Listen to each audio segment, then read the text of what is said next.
Von और कैंगो बार खाने के लिए आए होते हैं। वॉन खाने की तारीफ करता है। वह कहता है यहाँ की हर डिश का टेस्ट काफ़ी अच्छा है, इसमें कोई शक नहीं है कि यह जगह कितनी फेमस है। वह बड़े मज़े से सभी डिशेस टेस्ट करता है और हर डिश पर कहता वाह यह कितनी डिलीशियस है। कैंगो प्यार से उसकी तरफ देखता रहता है। वॉन कैंगो से कहता है कैंगो तुम भी खाओ ना, यहाँ ऐसा लग रहा है जैसे मैं अकेला ही खाए जा रहा हूँ। इस पर कैंगो कहता है तुम फिक्र ना करो, मैं खा रहा हूँ। तुम खाते हुए कितने क्यूट लग रहे हो, यह देखकर मुझे अच्छा लग रहा है। वॉन शर्माते हुए मन में सोचता है यह हर बार ऐसी चीज़ें क्यों बोलता है जबकि यह किसी और के साथ शादी करने वाला है। वह इधर उधर जब देखता है तो वह नोट करता है यहाँ सभी कस्टमर एक कपल की तरह आए हुए हैं। लगता है यह सभी अपने हनीमून पर आए हैं। मुझे बुरा लग रहा है क्योंकि मैं यहाँ पर एक सब्स्टिट्यूट बनकर आया हूँ। तभी कैंगो वॉन को बुलाता है। वह उससे पूछता है हम खाने के बाद कहाँ चलेंगे। इस पर वॉन कहता है मुझे नहीं पता, चलो क्यों ना हम वापस होटल ही चलते हैं। कैंगो कहता है पर यह कितनी शर्म की बात है, हम दोनों खाने के अलावा यहाँ कुछ नहीं कर रहे। तभी पीछे से एक कपल की आवाज़ सुनाई देती है। वह यहाँ बीच पर होने वाले फायरवर्क्स के बारे में बात कर रहा होता है। वह खाने के बाद बीच पर वॉक करने की बात कर रहा होता है। कैंगो उनकी बातें सुनकर वॉन को कहता है चलो हम भी फायरवर्क्स देखने चलते हैं। फिर नेक्स्ट सीन में हमें दिखाया जाता है वह दोनों बीच किनारे खड़े होते हैं। कैंगो वॉन से कहता है मुझे लगता है फायरवर्क अभी शुरू होने ही वाला है, तुम यहाँ मेरे पास ही रहना क्योंकि यहाँ बहुत सारे लोग हैं। इतने में हम देखते हैं फायरवर्क शुरू हो जाता है। वॉन यह सब देखकर बहुत खुश होता है। वह मन में कहता है यह कितनी खूबसूरत नज़ारा है, मैं पहली बार बीच के किनारे फायरवर्क्स देख रहा हूँ। यह कितनी रोमांटिक फीलिंग है जब यह नाइट स्काई और ओशन आपस में मेल्ट हो रहे हैं। मैं यह महसूस करना चाहता हूँ जब कैंगो जैसा बॉयफ्रेंड साथ होता है तो कैसा लगता है। काश है किसी और का फियांसे ना होता। तभी एक कोई पर्सन वॉन से टकरा जाता है। वॉन जैसे ही गिरने लगता है तो कैंगो उसे संभालते हुए कहता है क्या तुम ठीक हो।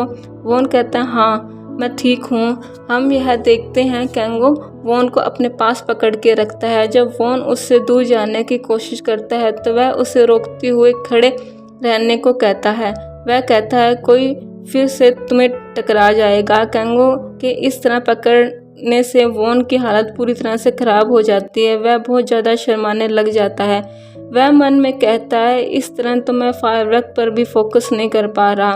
वॉन का फेस पूरी तरह से ब्लश करने लग जाता है। वह कहता है मैं नहीं चाहता कि कैंगो मेरा रेड फेस देखे और मुझे कैंगो की हार्ट बीट की आवाज़ बहुत अच्छी लग रही है, मैं इसे इस तरह ही सुनना चाहता हूँ, हमें ऐसा नहीं करना चाहिए। तभी कैंगो उसे अपनी तरफ करता है और किस कर लेता है। नेक्स्ट सीन में हम देखते हैं सुबह वॉन की आंखें खुलती है। कैंगो उसके पास बैठा होता है। वह कहता है क्या तुम अच्छे से सो पाए। वॉन शर्माते हुए मन में सोचता है ऐसा सपना देखने के बाद मुझे ठीक से नींद कैसे आ सकती है। असल में वो सपना देख रहा था कि कैंगो ने उसको किस किया था। वह उठकर कहता है मैं अच्छे से सोया। कैंगो उसका चेहरा देखकर बोलता है ऐसा लग तो नहीं रहा। कैंगो जब उसके चेहरे को करीब से देख रहा होता है तो वॉन मन में सोचता है मैं बस इस आदमी के साथ नहीं रह सकता। कैंगो कहता है मेरी तरफ देखो, मैं जानता था तुम्हारी आंखों के नीचे डार्क सर्कल है। वॉन शर्माते हुए कहता है मैं ठीक हूँ, मेरी आंखों के नीचे हमेशा से ही डार्क सर्कल है। कैंगो कहता है ठीक है जैसा तुम बोलो, चलो हम ब्रेकफास्ट कर लेते हैं और फिर बाहर चलते हैं। वॉन मन में सोचता है यह सुबह सुबह इतना हैंडसम कैसे दिख सकता है। फिर हमें नेक्स्ट सीन दिखाया जाता है जहां वह दोनों मार्केट में होते हैं। कैंगो वॉन से कहता है ऐसा लगता है यह मार्केट है, क्या तुम यहाँ से कुछ लेना चाहते हो। वॉन कहता है तुम्हें अपनी छुट्टियों के दौरान डेफिनेटली मार्केट में जाना चाहिए और यह तो तुम्हारा हनीमून भी है, तुम्हें अपने न्यूली वेड होम के लिए कुछ ऐसी चीज़ें खरीदनी चाहिए। कैंगो कहता है चलो हम इसे खरीद लेते हैं। वॉन पूछता है पर क्यों, किस लिए। कैंगो कहता है क्योंकि तुम मेरी शादी के लिए इतनी मेहनत कर रहे हो तो यह तुम्हारे लिए मेरी तरफ से गिफ्ट है। वॉन मन में सोचता है मैं तो पता नहीं क्या ही सोच रहा था और यह सिर्फ मुझे थैंक यू गिफ्ट दे रहा है। तभी कैंगो उसे कहता है कैंगो क्या तुम यहीं रुकोगे, मुझे ऑफिस से कॉल आ रहा है। वॉन कहता है ठीक है तुम जाओ। कैंगो कहता है तुम यहीं रहना, मैं अभी आता हूँ। वॉन कहता है ठीक है। वह मन में सोचता है जब यह इस तरह अच्छा बनता है तो मैं कमज़ोर पड़ जाता हूँ, जो कि मुझे बिल्कुल अच्छा नहीं लगता। कह के तो ऐसा गया है जैसे मैं इधर उधर देख भी नहीं सकता। तभी पीछे से कोई वॉन को बुलाता है। जब वॉन पीछे मुड़ के देखता है तो वह इंसान कहता है माफ़ करना, पर क्या मैं तुम्हें जानता हूँ? मैं तुम्हें दूर से देखा तो तुम बहुत क्यूट लग रहे थे। क्या तुम्हारे पास हैंग आउट करने के लिए टाइम है? वॉन तो यह सोच में पड़ जाता है। उसको तो उम्मीद ही नहीं थी कि फ़ॉरेन कंट्री में भी कोई उस पर लाइन मार सकता है। वह सोचता है यह भी कैंगो की तरह कितना हैंडसम है। जब वॉन की तरह से कोई जवाब नहीं आता तो वह कहता है क्या मैं तुम्हारे टाइप का नहीं हूँ, या फिर वो इंसान तुम्हारा बॉयफ्रेंड है? वॉन मन में सोचता है अगर वह मेरा बॉयफ्रेंड होता तो इस तरह किसी और से शादी नहीं कर रहा होता। वह तो जल्द ही किसी और का हस्बैंड बनने वाला है। मुझे लगता है मुझे इसको चांस देना चाहिए। वॉन कहता है नहीं, हमारे बीच ऐसा कुछ नहीं है। वह पर्सन कहता है अगर ऐसा है तो यह रहा मेरा नंबर। वह अपना नंबर एक कागज़ पर लिख के उसके हाथ में थमा देता है और उसके कान में कहता है मैं तुम्हारे कॉल का वेट करूँगा। इधर कैंगो को वॉन कहीं नज़र नहीं आ रहा होता तो वो इधर उधर देखने लग जाता है। तभी उसकी नज़र वॉन पर पड़ती है तो वह यह सारा सीन देखकर जल भुन जाता है। इधर वो पर्सन वॉन को बाय करता हुआ चला जाता है। फिर से वॉन सोचता है मैं उसको सारा काम ख़त्म होने के बाद शाम को कॉल करता हूँ। इतने में कैंगो आकर उसका हाथ पकड़ लेता है और उसके हाथ से वह फ़ोन नंबर वाली स्लिप हाथ से छीन लेता है और उसको वहीं पर फाड़ देता है। वॉन सोचता है इसको क्या हो गया। कैंगो उसको गुस्से से बोलता है मैंने तुम्हें बोला था कि यहीं पर मेरा वेट करना, क्या तुम्हारा थोड़ी देर रुकना इतना मुश्किल था? वॉन कहता है नहीं, मैं तो सिर्फ। वह सोचता है यह अचानक से इस तरह का बिहेव क्यों कर रहा है और इसने उस स्लिप को क्यों फाड़ दिया। वह कहता है मुझे माफ़ करो, मैं तो बस इधर उधर देख रहा था। कैंगो कहता है तुम्हें उस लड़के से मिलने की कोई ज़रूरत नहीं है। वॉन सोचता है क्या यह उस लड़के से जेलस हो गया है। कैंगो कहता है मुझे नहीं लगता तुम्हारा उसके साथ कोई बिजनेस है। इस पर वॉन कहता है कैंगो मैं यहाँ पर तुम्हारे हनीमून के लोकेशन का सर्वे करने आया हूँ। मुझे नहीं लगता तुम्हें मेरे पर्सनल इशू में भी इन्वॉल्व होना चाहिए, और अगर अब तुम मुझे इजाज़त दो तो मैं अपना काम कर लूँ। फिर हमें नेक्स्ट सीन दिखाया जाता है जहाँ पर वॉन अपने लैपटॉप में कुछ लोकेशन देख रहा होता है। वह कहता है अब आगे हमें कहाँ जाना चाहिए। वाटर पार्क और लैंडमार्क दोनों ही बहुत अच्छी जगह हैं। वह उस गिफ्ट को देखकर सोचता है यह कैंगो ने दिया था, साथ में यह भी बोल दिया कि उस लड़के से मिलना मत, पर उस वक्त उसने इस तरह रिएक्ट क्यों किया था, यह बात मुझे परेशान कर रही है। तभी कैंगो वहां आता है और वो उससे पूछता है वॉन तुम क्या कर रहे हो? वॉन कहता है मैं विजिट करने के लिए कुछ अच्छी प्लेसेस को सर्च कर रहा हूँ। वॉन कहता है तुम्हारा सच में उस लड़के से कोई वास्ता नहीं है ना, या फिर है? वॉन हैरान होते हुए पूछता है उस पर्सन का किसी भी चीज़ से क्या लेना देना? अगर मैं उस पर्सन में इंटरेस्टेड हूँ तो भी तुम्हारा इस बात से कोई लेना देना नहीं है। कैंगो गुस्से से बोलता है इसमें मेरा कोई लेना देना कैसे नहीं है? फिर वो थोड़ा अपने गुस्से को कंट्रोल करके कहता है मैं यह इसलिए बोल रहा हूँ क्योंकि मुझे तुम्हारी फिक्र है, कहीं तुम इसकी वजह से अपना काम सही ढंग से ना कर पाओ। वो चिल्लाते हुए कहता है तुम्हें इस बात की चिंता करने की ज़रूरत नहीं, क्योंकि ऐसा कभी नहीं होने वाला। मैं अपना काम बहुत अच्छे से जानता हूँ। यह देख लो, मैं अभी भी तुम्हारे साथ जाने के लिए कुछ प्लेसेस सर्च कर रहा हूँ। कैंगो कहता है सॉरी, मुझे इस बात का कोई आइडिया नहीं था। वह कहता है बाय द वे, क्या किसी वेडिंग प्लानर को अपने क्लाइंट पर गुस्सा करने की इजाज़त है? वॉन सोचता है ओ नो, यह मैंने क्या कर दिया, मुझे ऐसा नहीं करना चाहिए था।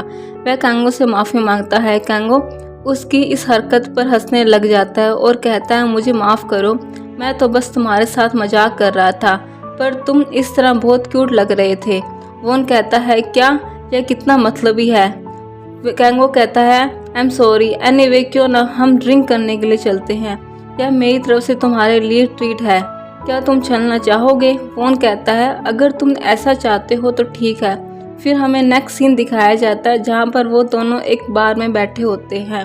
वोन कहता है ये काफ़ी अच्छी प्लेस है, अगर तुम यहाँ अपने हनीमून के टाइम आओ तो तुम अपने साथ यॉन को लेकर आना।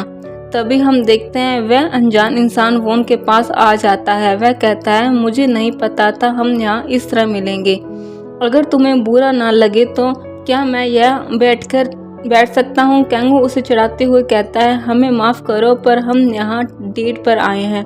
वोन तो पूरी तरह शॉक हो जाता है और सोचता है व्हाट द हेल, आखिर यह इंसान क्या कह रहा है। वह कहता है कैंगो हम यहाँ डेट पर ही नहीं आए हैं। कैंगो कहता है क्यों नहीं, हम यहाँ डेट पर आए हैं, और वो उसका हाथ पकड़ लेता है। वोन सोचता है अचानक से यह इस तरह का बिहेव क्यों करने लग गया। वह यह सब देख कर कहता है आर यू श्योर तुम दोनों डेटिंग कर रहे हो, मुझे विश्वास नहीं हो रहा। इस पर कैंगो कहता है अगर तुम्हें विश्वास नहीं हो रहा तो हम तुम्हें दिखा देते हैं। वोन सोचता है क्या, इसे क्या शो करना है। तभी कैंगो वोन को पकड़कर उसको किस कर लेता है और वोन तो पूरी तरह से शॉक हो जाता है। वह मन में सोचता है व्हाट द हेक, सब लोग हमें ही देख रहे हैं, मैं यह सब नहीं होने दे सकता। तभी वह कैंगो को खुद से दूर करता है और अपने होठों को साफ करते हुए कहता है तुम यहाँ क्या कर रहे हो, और अगर तुम ऐसे ही करोगे तो मैं बिल्कुल बर्दाश्त नहीं करूँगा। कैंगो कहता है 1 मिनट रुको। वोन कहता है 1 मिनट क्या मतलब क्या है, क्या तुम मुझे क्लैरिफाई करोगे कि यह सब तुम क्या कर रहे हो। वह कुछ नहीं बोलता और फिर से किस करने लग जाता है। वोन अपने आप को छुड़ाने की कोशिश करता है पर असफल रहता है। वह मन में सोचता है अगर तुम इस तरह ही करोगे तो मैं अपने आप को रोक नहीं पाऊंगा। कैंगो जब वोन को किस कर रहा होता है तब उसकी नज़र पीछे बैठे उस पर्सन पर पड़ती है। वह अपने आप को रोक कर वोन को कहता है गिव मी अ सेकंड, और वो उस पर्सन के पास जाता है। उसे कहता है क्या तुम यहाँ से जा सकते हो। वह पर्सन कहता है अगर मैं मना करूँ तो। कैंगो कहता है अगर ऐसा है तो तुम्हें ही परेशानी होगी, अगर तुम इस तरह ही हम दोनों को देखना चाहते हो तो बेशक देख सकते हो, मैं तुम्हें रोक नहीं सकता। तो तुम्हारा क्या ख्याल है, तुम देखना चाहते हो या फिर जाना चाहते हो। वह पर्सन शर्म के मारे वहाँ से चला जाता है। कैंगो वोन को देख कर कहता है इन सब के लिए मुझे माफ़ करो, चलो यहाँ से चलते हैं। इस पर वोन कहता है क्या नहीं, अभी थोड़ी देर और रुकते हैं। कैंगो मानता नहीं और उसे फिर से चलने के लिए बोलता है। वोन पूछता है पर क्यों। इस पर कैंगो कहता है क्योंकि मुझे अभी के अभी तुम चाहिए। वोन इस पर चिल्लाते हुए कहता है डोंट टीज मी, यह बस एक किस ही था। पर कैंगो उसकी एक नहीं सुनता और ज़बरदस्ती उसका हाथ पकड़ के उसको वहाँ से ले जाता है। वोन उसे रोकने की कोशिश करता है। वह कहता है रुको, हम कहाँ जा रहे हैं। वह अपना हाथ उससे छुड़वाते हुए कहता है यह सब तुम क्यों कर रहे हो, अगर यह बस एक प्रैंक की वजह से कर रहे हो तो प्लीज़। कैंगो उसे कहता है मैंने कभी भी तुम्हारे साथ प्रैंक नहीं किया और अभी भी मैं तुमको ही चाहता हूँ, मुझे तुम्हारी ज़रूरत है। वोन उसका हाथ पकड़ते हुए कहता है यह गलत है। कैंगो कहता है हर बार की तरह मुझे अपने आप से दूर मत करो, इससे मुझे तकलीफ होती है, मैं इस बार तुम्हें जाने नहीं दूंगा। इतना कहते ही वह उसको पकड़ लेता है और अपने होठों से उसके होठों को चूम लेता है। वह अपने रूम के पास होते हैं, अपना कार्ड इंसर्ट करके रूम का दरवाज़ा खोलते हैं। वोन अपने आप को रोक पाने में असमर्थ था, उसे कैंगो का छूना अच्छा लग रहा था। कैंगो अपने और वोन के बीच का यह फासला ख़त्म कर चुका था। वह आज भी अपने और वोन के बीच हुए फर्स्ट नाइट को भूल नहीं पाया था। वह जानता था कि वोन को क्या पसंद है। वह उसे बताता है कि फर्स्ट नाइट को क्या हुआ था। वोन को उसकी बातों पर विश्वास नहीं हो रहा था। वह फिर भी वोन को कैंगो की या नज़दीकी पसंद आ रही थी। वह वोन को अपनी गोद में उठा लेता है और बड़े प्यार से उसको बेड तक लेकर जाता है। कैंगो जब उसके पास होता है तो वह मन में सोचता है अगर सच कहूँ तो शुरुआत में मुझे बहुत गुस्सा आया था, पर अब मैं उस लड़के का शुक्र अदा करता हूँ। मैंने अपने आप को कब से रोक के रखा था, पर अब और नहीं।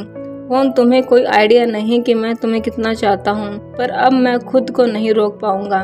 वोन सोचता है मुझे नहीं पता था यह मुझे इस कदर चाहता है, पर यह पहले किस बात पर गुस्सा था। कैंगो उसके और करीब जाने लगता है। वोन मन में सोचता है जब भी मैं इस सभी चीज़ों के बारे में सोचता हूँ तो मुझे बहुत अजीब लगने लग जाता है। यह जिस तरह मुझसे मिला था और फिर जब इसके लिए मेरा दिल पागल होने लग गया था। मैं उस वक्त भी इतना नहीं सोचा था, पर अब जो यह इंसान मेरे साथ करने की कोशिश कर रहा है, इससे तो ऐसा लगता है जैसे इसके मन में मेरे लिए कुछ अलग ही फीलिंग है। वह कैंगो को पकड़कर खुद से दूर करता है। वह कहता है, हमने यहीं रुक जाना चाहिए, मुझे माफ़ कर दो, हम यह सब नहीं कर सकते कैंगो। यह वही जगह है जहां तुम अपना हनीमून मनाओगे, और जिस तरह का तुम मेरे साथ बिहेव कर रहे हो वह मुझे और भी ज़्यादा कंफ्यूज कर रहा है। कैंगो, पहले मुझे बताओ मैं तुम्हारे लिए क्या हूँ।